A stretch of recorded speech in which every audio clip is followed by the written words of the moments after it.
जय श्री कृष्ण। भारत के सबसे बड़े महान सर्वश्रेष्ठ क्रांतिकारी 1857 क्रांति के महानायक वीर रंजीत राम यादव के बारे में चर्चा करेंगे। दोस्तों, भारत के पहले ऐसे क्रांतिकारी जिनके नाम के आगे वीर लगाया जाता है, वीर रंजीत राम यादव। दोस्तों, वीर रंजीत राम यादव भोजपुर जिले के परगाना शाहपुर के छोटे जगींदार घराने में जन्म लेते हैं। 40वीं पैदल कंपनी में वेतन बांटने का कार्य करते थे। हवलदार पद पे वीर रंजीत राम यादव हवलदार थे अंग्रेजी सेना में। लेकिन 1857 में यह विषय पूरे भारतवर्ष में चर्चा में था कि गायों को मार गाय की चमड़ी उपयोग कर रहे अंग्रेज कारतूसों में भला रंजीत राम यादव को कैसे यह हजम होता।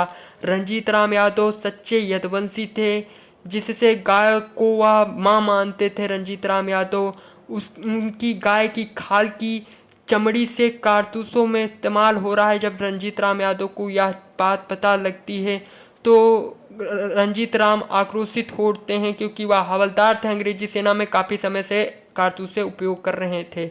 जब उनको यह बात पता चली इन कारतूसों में गाय की चमड़ी उपयोग हो रही है, फिर वह इतना ज़्यादा आक्रोशित हो उठते हैं कि पूरी अंग्रेजी हुकूमत को निस्तानाबूद करने के लिए ठान लेते हैं। फिर क्या था दोस्तों, अपने जैसे सैकड़ों सैनिकों को इकट्ठा करते हैं वीर रंजीत राम यादव और अंग्रेजी हुकूमत के खिलाफ बड़ा विद्रोह खड़ा कर देते हैं। दिनांक था 25 जुलाई 1857। दोस्तों, सैकड़ों सैनिकों को लेकर वीर रंजीत राम यादव दानापुर हथियार गोदाम पर ढाबा बोल देते हैं, जो कि अंग्रेजों का हथियार गोदाम था। दानापुर हथियार गोदाम पर ढाबा बोलकर कई अंग्रेजों को मौत के घाट उतार देते हैं और दानापुर हथियार गोदाम को लूट लेते हैं। अंग्रेजों के हथियार गोदाम से लूटे हुए हथियारों से आरा का युद्ध लड़ लेते हैं। आरा का युद्ध 2 घंटे चला। दोस्तों, अंग्रेजों को रौंदते हुए वीर रंजीत राम यादव ने डल्लेपुर में युद्ध लड़ा अंग्रेजों से। दिलीपपुर, अकबरपुर और तिलोथ में युद्ध लड़कर अंग्रेजों को परास्त किया और जीत का परचम लहरा दिया वीर रंजीत राम यादव ने। इतना जीतने के बाद वीर रंजीत राम यादव का आत्मविश्वास चरम सीमा पर था और फिर क्या था, उन्होंने ठान लिया कि पूरी अंग्रेजी हुकूमत को भारत से खत्म करना है। फिर क्या था दोस्तों, रंजीत राम यादव ने 900 घोड़सवार सैनिकों को लिया और चित्तौड़ आ पहुंचे। चित्तौड़ में अंग्रेजों से भयंकर युद्ध किया। चित्तौड़ में अंग्रेजों को खदेड़ते रौंदते हुए पीरो पहुंचे। पीरो पहुंचने पर पास के जंगलों में उनकी मुलाकात होती जगदीशपुर के राजा कुंवर सिंह और अमर सिंह से। दोस्तों, कुंवर सिंह अंग्रेजों के बहुत बड़े विद्रोही और दुश्मन थे। फिर क्या था दोस्तों, कुंवर सिंह इतना ज़्यादा प्रभावित थे रंजीत राम यादव से कि रंजीत राम यादव को शाहपुर का जनरल घोषित कर दिया। उसके बाद में दोस्तों बैरकपुर डिवीजन विद्रोही फौज का प्रमुख सेनापति बना दिया, जिससे कुंवर सिंह की पूरी सेना का साथ मिल गया रंजीत राम यादव को। उसके बाद कुंवर सिंह और रंजीत राम यादव 9 महीने तक मार्च करते रहे, अंग्रेजों को मारते खदेड़ते रहे। उसके बाद बांदा नवाब के लिए रंजीत राम यादव और कुंवर सिंह ने युद्ध लड़ा, जिसमें रंजीत राम यादव ने उद को हराकर बंदी बनाकर बांदा नवाब को सौंप दिया। उसके बाद वह आ पहुंचे कालपी ग्वालियर, जहां पर सैकड़ों विद्रोही अंग्रेजों का विरोध कर रहे थे और 40 तोप के साथ अंग्रेजों से लड़ाई लड़ रहे थे। वह सब साथ आ जाते हैं रंजीत राम यादव के साथ। अब क्या होता है, ग्वालियर में भयंकर युद्ध होता है अंग्रेजों से।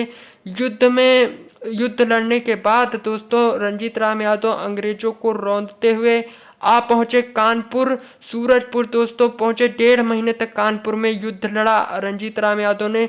1.5 महीने युद्ध लड़ा कानपुर में रंजीत राम यादव ने और मार्टिनियर कॉलेज के भवन को अपने कब्जे में रखा।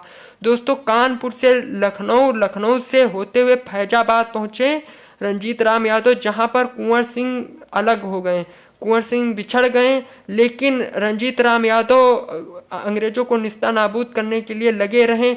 दोस्तों, फैजाबाद से सूरजकुंड से अंग्रेजों को मारते खदेड़ते रंजीत राम यादव आजमगढ़ अतरौलिया पहुंचे। अतरौलिया में रंजीत राम यादव ने भयंकर अंग्रेजों से युद्ध किया। अंग्रेजों से इतना भयंकर युद्ध किया कि पूरे आजमगढ़ से अंग्रेजों को खदेड़ दिया रंजीत राम यादव ने। पूरे आजमगढ़ से अंग्रेजों को खदेड़ने के बाद रंजीत राम यादव गाजीपुर मनिहारी पहुंचे। मनिहारी में अंग्रेजों से भयंकर युद्ध किया, जिसमें 25 से 30 रंजीत राम यादव के वीर सैनिक शहीद हो जाते हैं। मनिहारी के बाद रंजीत राम यादव गंगा पार करके वापस जगदीशपुर आ गए। जगदीशपुर में फिर से कुंवर सिंह का साथ मिल गया। दोस्तों, जगदीशपुर के राजा कुंवर सिंह फैजाबाद में अलग हो गए थे रंजीत राम यादव से। अलग होकर कुंवर सिंह वापस जगदीशपुर आ जाते हैं, लेकिन रंजीत राम यादव अंग्रेजों से युद्ध लड़ते रहते हैं। कई युद्ध लड़ने के बाद अंग्रेजों से रंजीत राम यादव वापस जब जगदीशपुर आते हैं तो वहां बाबू कुंवर सिंह से फिर से मुलाकात हो जाती है। बाबू कुंवर सिंह और रंजीत राम यादव जगदीशपुर जंगल में छुप छुपा कर रहते हैं। अंग्रेजों को भनक लगती है। कैप्टन लेगार्ड सैकड़ों अंग्रेजों को लेकर कुंवर सिंह और रंजीत राम यादव को मारने पकड़ने के लिए जगदीशपुर जंगल के काफी नजदीक आ जाता है। सुबह सुबह का समय था। दिनांक था 22 अप्रैल 1859।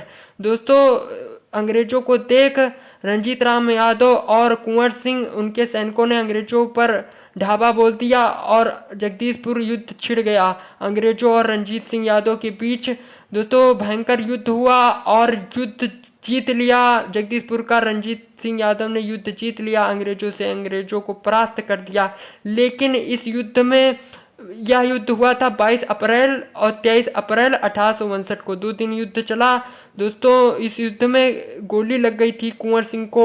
फिर क्या था दोस्तों, कुंवर सिंह को जगदीशपुर महल ले आया गया, वहाँ उपचार चल रहा था। युद्ध के 3 दिन बाद जो है कुंवर सिंह का जो निधन हो जाता है।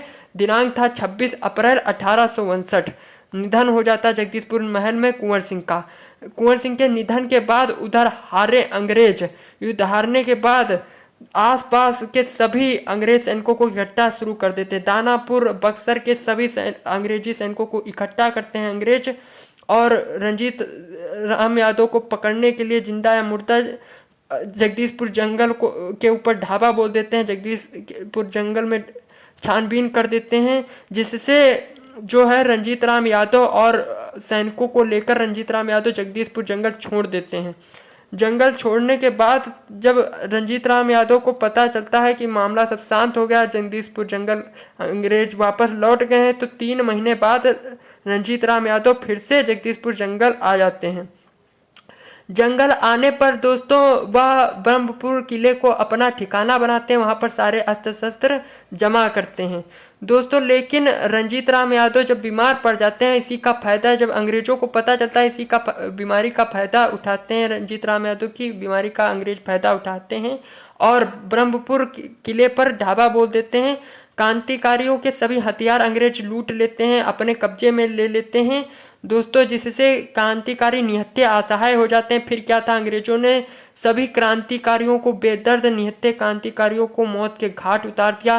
कुछ को जिंदा पकड़ लिया। जो जीवित बच गए क्रांतिकारी वह रंजीत राम यादव के साथ मिलकर कवत खास और जंगनी में लड़ाई युद्ध की अंग्रेजों से भयंकर। लेकिन अब वह मजा रह नहीं गया था, क्योंकि अस्त्र शस्त्र उपलब्ध पर्याप्त मात्रा में न सैनिक थे रंजीत राम यादव के पास। तो सैनिक कम थे रंजीत यादव के पास, लेकिन बुलंद हौसला था। कम हथियार के साथ वह अंतिम लड़ाई लड़ते हैं, चिनारी की लड़ाई। चिनारी की लड़ाई अंतिम लड़ाई थी रंजीत राम यादव की, जिसमें भयंकर युद्ध अंग्रेजों से करने के बाद रंजीत राम यादव के पैर में गोली लग जाती है। रंजीत राम यादव चिनारी की पूरब पहाड़ी में छुप कर रहते हैं, मतलब चले जाते हैं पूर्वी पहाड़ी में दोस्तों। 15 दिन बाद जब अंग्रेज चिनारी की पहाड़ी में घायल असहाय पड़े रंजीत राम यादव को पकड़ लेते हैं, गिरफ्तार कर लेते हैं, लेकिन उनको मौत के घाट रंजीत राम यादव को नहीं उतारते अंग्रेज, और ना ही मौत की सजा सुनाते हैं उनको। रंजीत राम यादव को सुनाते हैं काले पानी की सजा, जिसे सेलुलर जेल कहा जाता है दोस्तों। काले पानी की सजा मतलब सेलुलर जेल में भेज देते हैं, जो समुद्र में बनी है दोस्तों। वह मौत से भी बदतर है। क्रांतिकारियों को मौत दे दी जाए, लेकिन सेलुलर जेल ना दी जाए, काले पानी की सजा ना दी जाए, क्योंकि वह मौत से बदतर है। वहाँ क्रांतिकारियों को ना जीने दिया जाता है, ना मरने दिया जाता है। इसीलिए रंजीत राम यादव को काले पानी की सजा दी जाती है अंग्रेजों द्वारा। दोस्तों, यह वीडियो बनाने का उद्देश्य यही था, भारत के सबसे बड़े क्रांतिकारी के बारे में बताना, इतिहास को दोहराना। दोस्तों, वीर रंजीत राम यादव ने 7 बड़े युद्ध लड़े अंग्रेजों के खिलाफ, 12 युद्ध टोटल लड़े अंग्रेजों के खिलाफ, एक हमला की अंग्रेजों के ऊपर एक बड़ा हमला किया। कुल मिला के 13 हो गए, और एक युद्ध लड़ा बांदा नवाब के साथ मिलकर दोस्तों। कुल 14 युद्ध लड़े, बड़े युद्ध। दोस्तों, जिसमें से 7 उनके भयंकर प्रमुख युद्ध माने जाते हैं रणजीत सिंह यादव के। दोस्तों, इससे आपको पता चल रहा होगा कि रंजीत राम यादव कितने बलवान थे, कितने बड़े योद्धा थे, जिन्होंने इतने सारे युद्ध लड़ डाले अंग्रेजों के खिलाफ। तो ऐसे महान योद्धा को कोटि कोटि नमन। दोस्तों, भारत को आज़ाद कराने का बड़ा श्रेय जाता है वीर रंजीत राम यादव को। दोस्तों, सबसे अधिक युद्ध अंग्रेजों के खिलाफ लड़े रंजीत राम यादव ने देश आज़ादी के लिए। नहीं तो रंजीत राम यादव एक अंग्रेजी सेना के हवलदार थे, अच्छा वेतन मिलता होगा, चाहते तो वेतन से अच्छा उनका पालन पोषण होता होगा अंग्रेजी वेतन से, और अगर वो अंग्रेजों के साथ रहते तो उनको वेतन मिलता, अच्छी जीवन व्यतीत मिलती, और उनकी पीढ़ी आज भी मौज कर रही होती। लेकिन सब कुछ अपना योगदान बलिदान कर दिया इस देश को आज़ाद कराने के लिए। ऐसे महान वीर योद्धा को हम आप हमेशा याद करेंगे और करना भी चाहिए। योद्धा बल योद्धा परम शिरोमणि वीर रंजीत राम यादव अमर रहे।